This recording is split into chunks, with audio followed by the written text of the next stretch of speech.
மாவட்டம் உள்பட 3 மாவட்டங்களுக்கு ரெட் அலர்ட் எச்சரிக்கை விடுக்கப்பட்டுள்ள நிலையில் திருச்செந்தூரில் சுமார் 100 அடி உள்வாங்கி காணப்படும் கடல்.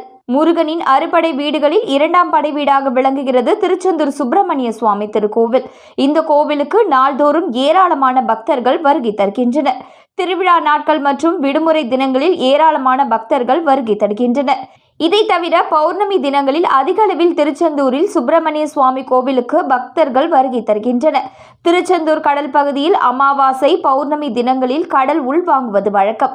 இதற்கிடையில் தமிழகத்தின் பல்வேறு பகுதிகளில் கனமழை பெய்யும் என்று சென்னை வானிலை ஆய்வு மையம் அறிவித்திருந்தது. மேலும் தூத்துக்குடி, திருநெல்வேலி, தென்காசி என 3 மாவட்டங்களுக்கு ரெட் அலர்ட் எச்சரிக்கை விடுக்கப்பட்டுள்ளது.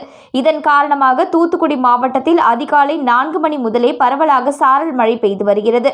தற்பொழுது திருச்செந்தூர் கடற்கரை பகுதியில் சுமார் 100 அடிக்கு கடல் உள்வாங்கி காணப்படுகிறது. இந்த நிலையில் திருச்செந்தூர் நாழிக்கிணறு பகுதியில் இருந்து ஐயா கோவில் வரை 500 மீட்டர் தூரத்திற்கு பச்சை படிந்த பாறைகள் வெளியே தெரிகிறது.